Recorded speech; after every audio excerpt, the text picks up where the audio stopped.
കൊട്ടാരത്തിന്റെ ഉള്ളിൽ ഒരാൾ താമസിക്കുമ്പോൾ വലിയ ഒരു മതിൽ കെട്ട് അതിനുണ്ടാകും, പാറാവുകാരനുണ്ടാകും. അതിന്റെ അർത്ഥം ഇവിടെ നിന്ന് നമുക്ക് പുറത്തേക്ക് പോകുമ്പോഴും അതുപോലെ തന്നെ പുറത്തു നിന്ന് ഒരാൾ ഉള്ളിലേക്ക് വരുന്നതിനും തടസ്സമാണ് ആ മതിൽ. നമ്മൾ ഈ ഉലമാക്കളുടെ കൂടെ സാദാത്യങ്ങളുടെ പിറകിൽ ഇത്തരം സദസ്സുകളിൽ വന്നിരിക്കുമ്പോൾ, ഉസ്താദുമാരുടെ തണൽ നമുക്ക് ലഭിക്കുമ്പോൾ, ഒരുപക്ഷെ ഇത്തരം സന്ദർഭങ്ങളെ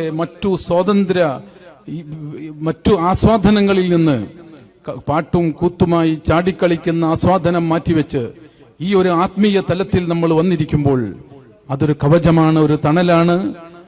ബിദ്അത്തിനെ പോലോത്ത, ഫിസ്ഖിനെ പോലോത്ത, അതല്ലെങ്കിൽ നിരീശ്വരവാദം, യുക്തിവാദം പോലോത്ത, ഒരിക്കലും ഒരു മനുഷ്യന് ഇരു വീട്ടിലും സമാധാനം ലഭിക്കാത്ത അത്തരം സാഹചര്യങ്ങൾ നമ്മിലേക്ക് കടന്നു വരുന്നതിനെ തൊട്ട് തടയുന്ന ഒരു വലിയ മതിൽ